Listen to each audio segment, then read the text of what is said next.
Hi and welcome to Shop Rjpasini for great deals on eBay. Today I just want to do a short little bio about myself as to how I got into this business. And I just want to talk a little about certain topics that may be of interest to you. And maybe you'd be curious to know a little about me. I got back into this business back in, actually it was June of 2016, due to a company layoff. A lot of jobs had gone overseas. And since then, due to my age and at this stage of my life, I wasn't ready to make another career change just yet. So I took it upon myself to jump into the e-commerce business. Now, back in the day, in my early teen years, I did publish I got into actually the mail order business, and I did publish 2 catalogs. They were paper bound, like a regular newspaper print catalogs, and I only had sent them out to the customers who bought from me back then. Now, a lot of people may say, well, if you were in a mail order business back then, and you must have felt it was, somewhat profitable to stay in that business. At the time, I was still working full time, and I was doing it's kind of like a weekend venture. Actually, I was selling the English leather nylon luggage sets, and I remember running ads in the 17 magazine, which were very expensive back then. To run a quarter-page ad was costing me $795, but the logic behind that there, from when I went to college and learned, I went to retail, college for retail business management, is the premise behind that with the advertising in magazines such as Teen Magazine, or 17 as they say. The magazine would be printed for a month, and you had a month exposure. And from what the professor was talking about, is that that magazine, I should say, would be passed down from one teen to another.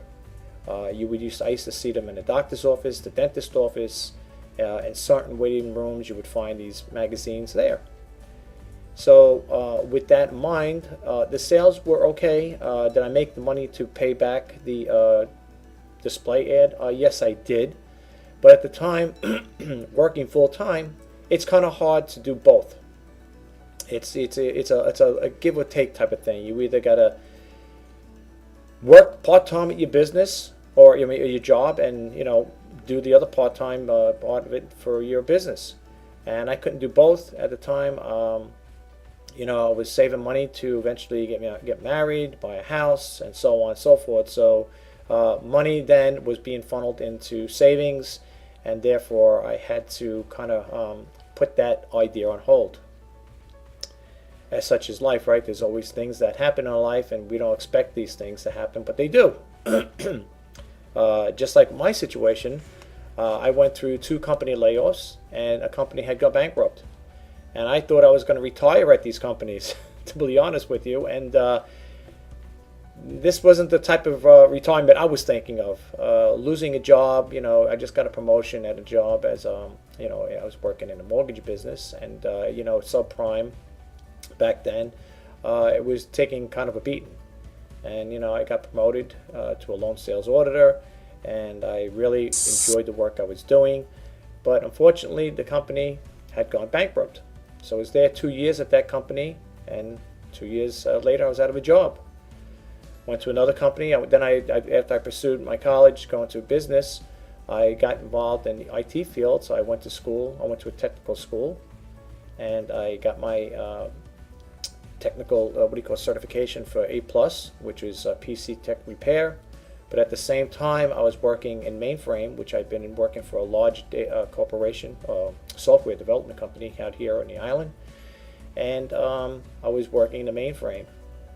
And for those who don't know what mainframe is, it's like a giant computer system, and it works with DASDs and storage devices, storage tech silos, and so on and so forth. It's a big, massive data center.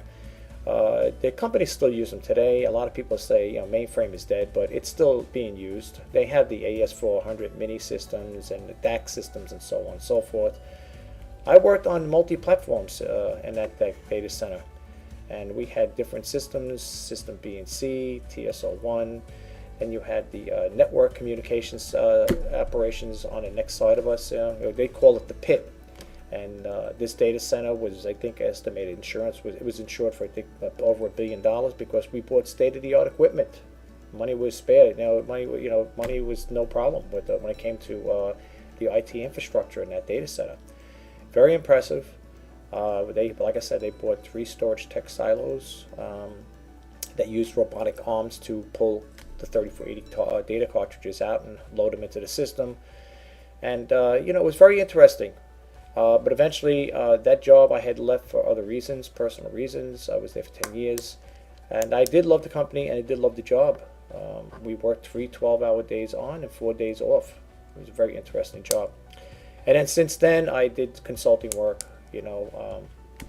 where you go on certain job sites and you will build computers.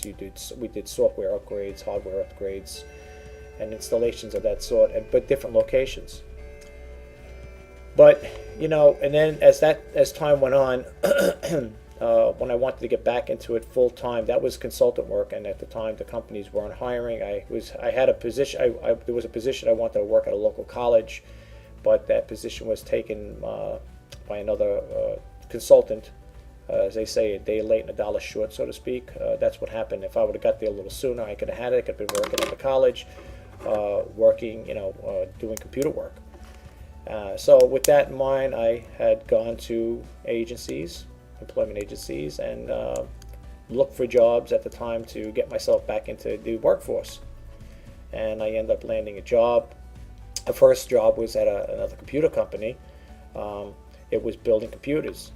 But I didn't build them. The company built computers. I was in the computer operations area, and I worked there for a while. And then 15 months later, after the sad event at 9/11, 65 people lost their jobs. That was in-state, not out-of-state. And when I say in-state, those jobs had gone to Georgia because the cost of living was cheaper, and also the labor was cheaper as well.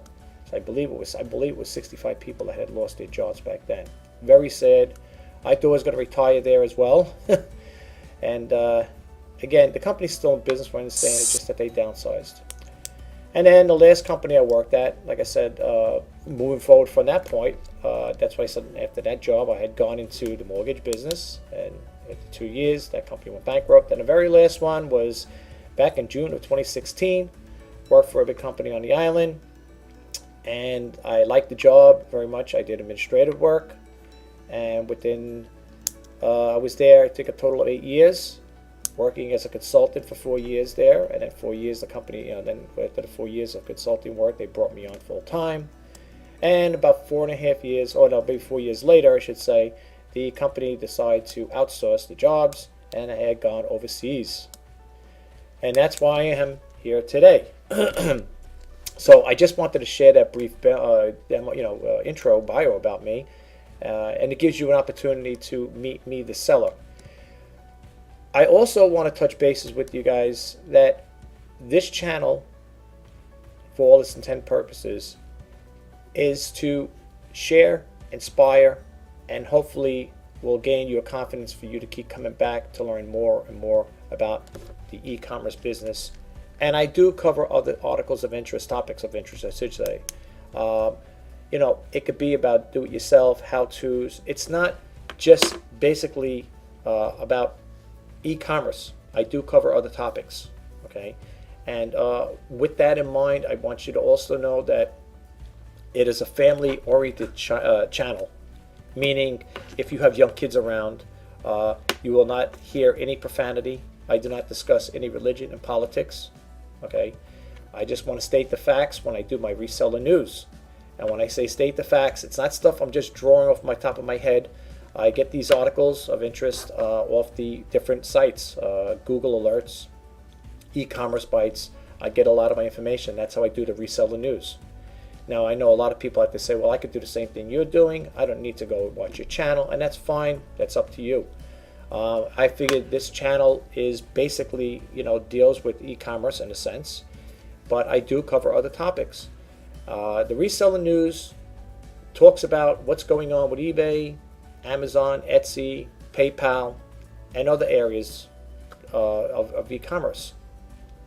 And I feel that by me sharing this information with you folks out there, it may be a help to you.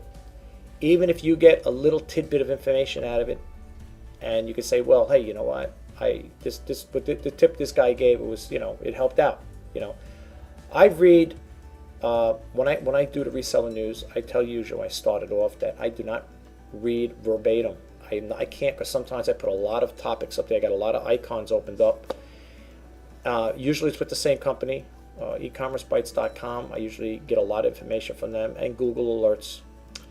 And I pick out certain topics that deal with eBay, Amazon, or Etsy, and sometimes just random stuff that deals just with e-commerce in general. So, and I do that there to, like I said again, to enlighten and share. It may be something that you may be interested in.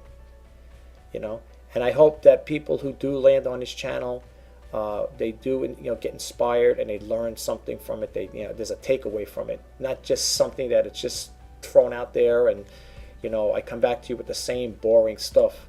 I would like to keep this channel fresh with new content, new clean content.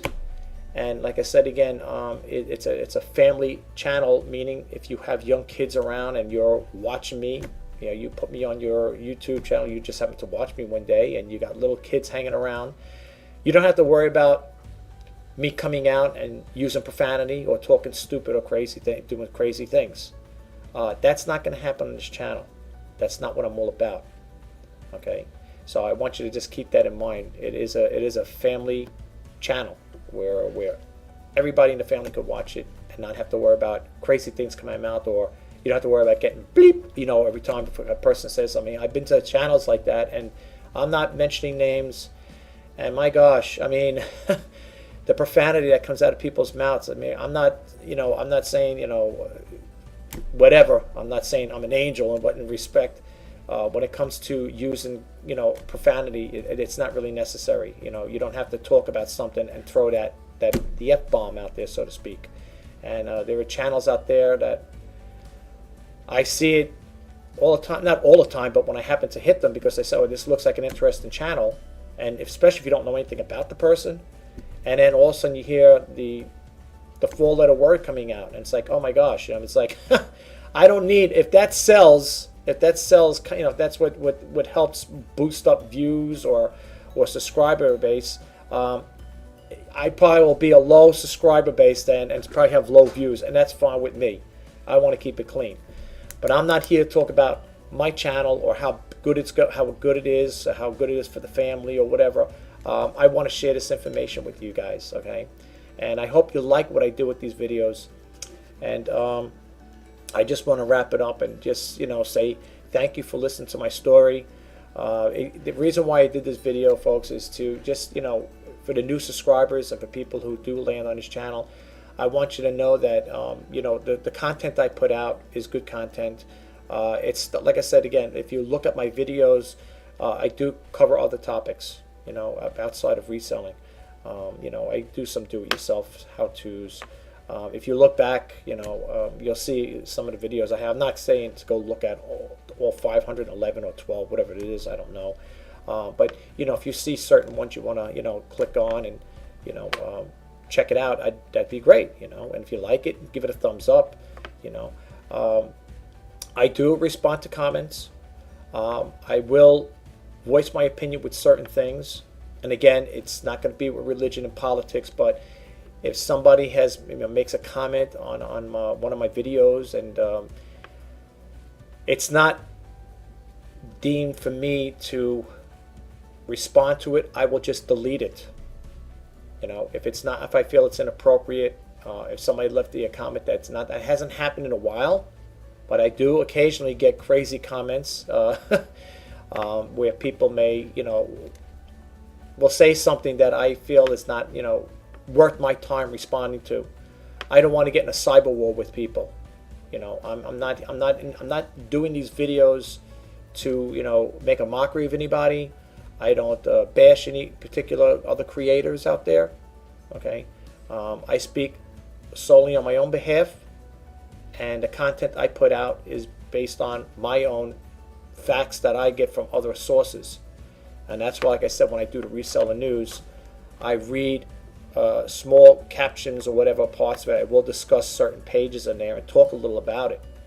But the reason why I do that is, like I said again, I don't want to be one of these people that just come out of the clear blue sky and just start throwing things off my head. That's why I do it. Because I know if I did start just doing stuff like that, talking stuff off the top of my head, people say, this guy's, I don't know where he's getting his information from. So that's why whenever I do the reselling news, I always talk about where I got the information from. I'll give you the URL, the Universal Resource Link, whatever, I should say the website. I don't have to use IT tech talk, whatever. I will give you the website as to where I got it from. And that's totally up to you folks, if you want to read up on it, if you want to continue reading. I share this information with you. I put it out there.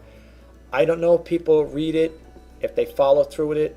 I never really got comments on saying, hey, I mean, sometimes you get people say, I guess, I don't know, I think it's with the how-to videos or maybe the demo videos. I have gotten comments, I like your video, cool video, it helped out, so on and so forth, and, things of that nature. But when it comes to reseller news, I never really hear people commenting, say, I got some, thanks for sharing information. I wasn't aware of that, The channel, like I said again, this channel is basically deals with e-commerce, but I do cover other topics, okay? Like I said, I do sneak peek videos. For those who don't know what the sneak peek videos are, when I usually go sourcing for merchandise, I go to the thrift store. I will tell you what I bought, and the whole purpose of the sneak peek video is I don't. And the other thing I just want to say, when I do my sneak peek videos, I do not talk about prices. I heard it from another YouTube creator that's a seller, an eBay seller, and that person said the same thing. I no longer talk about how much I pay for the item. They'll tell you what they sold it for, but for the most part, they don't tell you what they paid for it, which is a good thing. I went through this once before with somebody who had said it there. Why wouldn't you tell people? The reason why I've hit another seller, YouTube seller, and the person had stated in there, this person always talks about how much they get, where they get their items and how much they pay for them. And I was reading the comments below. I like to read the comments sometimes because I find them amusing. And I don't follow this seller anymore, but every now and then I'll just click it on to see what they're all about. And one of the comments, well, actually, it was a couple of comments. One person wrote in there, the person, I forget what exactly it was. I don't know if he said, the person said, I picked this item up at the Goodwill store, I picked it up for $4, and I sold it for $65 or $75. It's something along that line. And the person responded to it and said, how dare you buy something so cheap and sell it for so much money? You should be ashamed of yourself. And then somebody else wrote another comment under that there. I don't remember exactly what it was, but I remember that one. It stood out in my mind. I said, you know something? Just hearing a comment like that, there may have been more because I wasn't about to read all of them. This person had a lot of comments on there. I'm not going to read all of them. Not pertaining to that. But, I mean, I'd have to scroll down. There might have been maybe a couple of people that, from what I read, that made a comment about that. Telling people how much you bought it for and what you're selling for. There are people that don't want to hear about that stuff in some cases. Then there's people out there that do, I don't discuss what I bought it for. I'll tell you I bought it at a thrift store, and this is what's going to be up on eBay. The reason the sneak peek videos are, folks, for you, the potential eBay buyers, okay? It's to give you a heads up as to what's going to be going up on eBay. And it works on a first come, first served basis. So if you're new to this channel, or you are a subscriber, and you do buy on eBay, you will have heads up a first come, first served basis on it. Okay, you will know. You could put me in your watch list or whatever. I'll drop the links below, and you'll have me. You could just subscribe to my eBay, whatever, or put me on your watch list. I think you could save a seller on eBay. And then when you start loading stuff, I think you get notifications. I can't swear to it, but I think it works something like that. If I'm wrong, people please correct me. Drop it in the comments and say, "Hey, Rich, no, you're wrong about that. There, it doesn't work that way." And then I got a clear sense of what's going on. But that's what the sneak peek video is all about. And if I go sourcing and let's say it's a Thursday, and I come back from the thrift stores, I catalog everything. I make sure they're clean, presentable. Then I do the sneak peek video, and then I'll tell you a little about the condition in the video, and I tell you when it'll be put up, if it's going to be put up that day or the next day, and it'll be readily available. And if you guys like what I have to offer, you already have a heads up on it. If it's something that you want to buy, of course. I'm not saying I put out stuff that's so great that they're going to go flying off the shelf. I would hope that would happen. Right now, so I'll be honest with you, it's kind of slow. Today it's April 3rd, 2018, and sales are really slow, pretty like Deadsville. So, and the other thing I also want to say with this video I'm doing here, if you want the items a little cheaper, I know it's not much, but I think I have it on. I have it on Bonanza. There's a link for Bonanza, I believe, as well. You could go there and you could buy the items. I think I knocked 5% off all the items, so it is a little cheaper on Bonanza as opposed to eBay. It's the reason why I've been on Bonanza is, like I said, is because I figure the more exposure I get, the better, and I think some of you guys might want to check into it as well. You're not going to get the response, or in my personal opinion, this is my personal opinion, the response like you would get on eBay. I think since I've been on Bonanza, oh my gosh, I'm lucky I got maybe 10 sales out of them. And out of those 10 sales, I became a top-rated seller. Okay, so it doesn't matter. I'm a top-rated seller on eBay, so it doesn't matter. You could be top-rated seller. You don't have to be a top-rated seller. People still will buy from you as long as you have a good feedback and you're treating your customer with respect. That's the other thing, folks. You, potential eBay buyer, you are my number one priority. And I want you to know that if you do buy from me, I will work with you in any which way I can. Okay. A lot of the items I have right now on eBay listed are with best offers. I have recently taken the free shipping off because on a lot of my listings, pretty much I think all of them, is because it was getting too costly with the best offer. Because what's happening was I had the best offer and I had free shipping, and when people make an offer, you pretty much want to accept it, but they were coming so low, the offers were so low that I was losing money. My profitability had dropped big time. So with that, I had to take off the free shipping. If you're gonna get into this business and you're thinking about doing best offer, free shipping, think about it, because let me tell you something. I know people paid the price in there, but with the best offer, if you're using a best offer with free shipping, depending what it is, now you could also decline it and you won't get penalized on, it's not going to hurt your seller performance on eBay because that's your choice. If you're making a counter and a buyer says, oh, declines it, nothing's going to happen from what I understand. So keep that in mind. But my personal opinion, I wouldn't offer free shipping with best offer deals. That's my personal take on it. For me, it didn't work for me. And be honest with you folks, when I had all those items listed with free offer, it didn't do nothing for my sales, folks. I'll be honest with you. I'll be upfront and honest with you. It didn't do anything. I know eBay wants you to, offer free listing, free shipping, and because they feel it'll help boost your sales and stuff like that. But something, folks, it's just like promoted listings. I didn't get involved with promoted listings.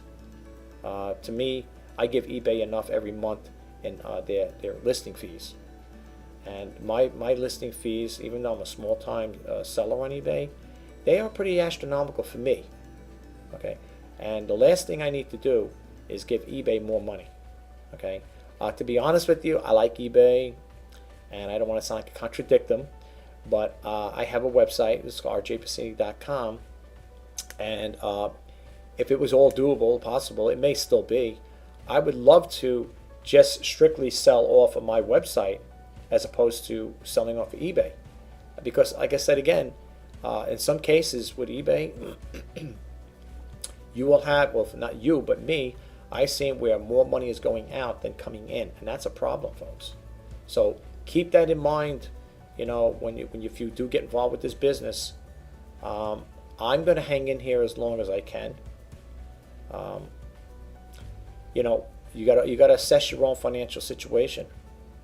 But my take is, don't quit your day job, and do this. If you're going to go into this business, I said this in my other videos, if you're going to go into this business, go into it with a little as debt as possible. You don't want to have a big heavy debt load, give up your day job, and thinking you're going to make a killing on this. And I'll tell you, I'll share this out too with you. We all know the competition's getting harder and harder. I see it a lot. And the way you can find out is when you're doing your own sourcing, look at how many items you pick up that one particular item. Look how many items are out there. I did one on it had to be, I don't know if it was a shop, I guess it was a Shopify ad, whatever, and a person was selling like lighted dog collars.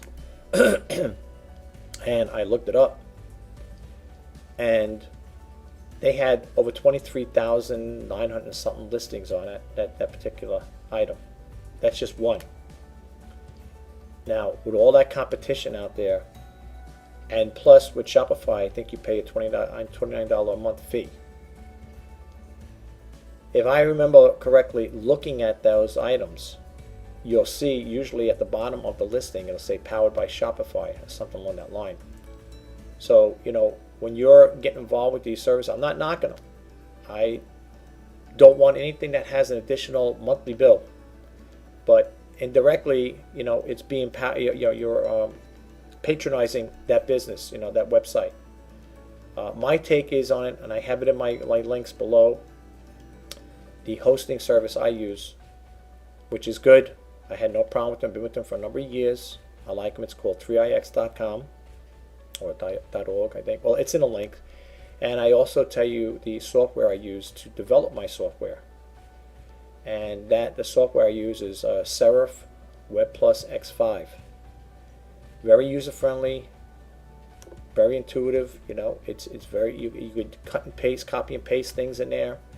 They have videos in there on how to add certain things to your website. You could create it. It's got pre-formatted templates. You could do your own website.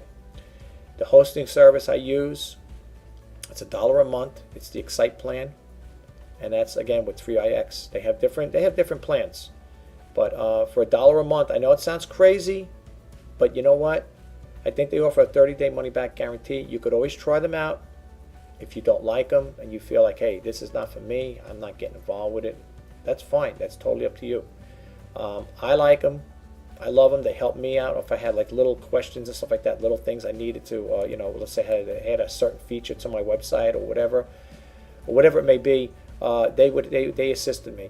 They have phone numbers, but sometimes it's hard to get in touch with them through the phone, but they have live chat, which is not bad. A lot of companies do have live chat though, so it's not like it's the worst. Oh, you can't talk to them on the phone. You can, but it's hard getting through to them. But they're good for $1 a month.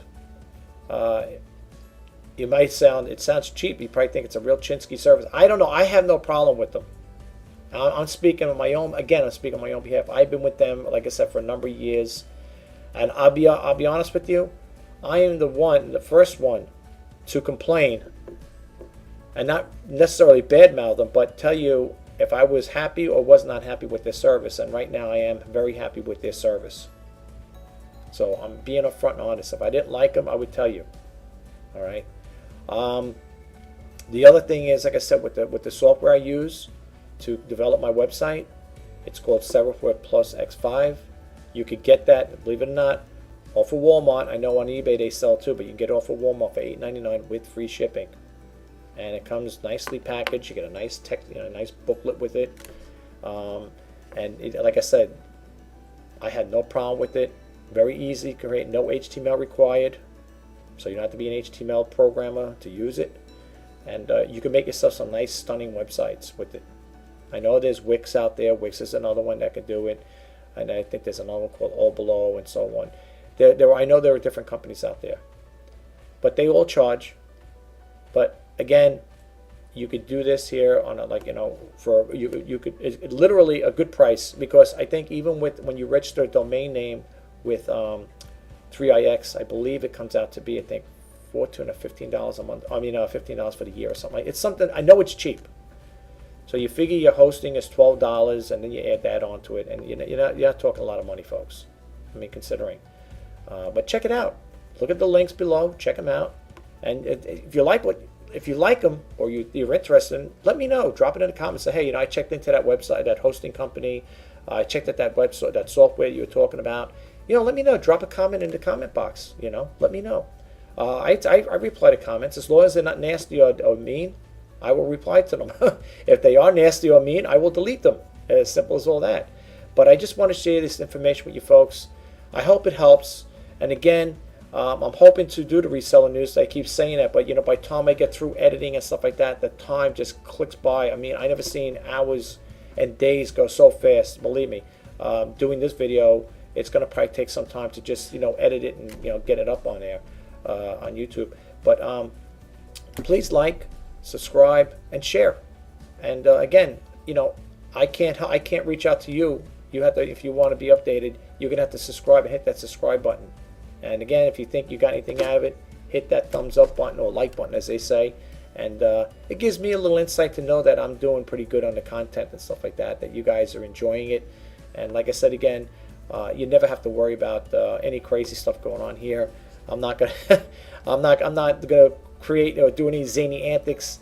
I try to keep it real on here, and that's how I am. Clean content is what I'm all about. I will talk to you guys in the next video. Have a great day, and I'll talk to you then. Bye bye now.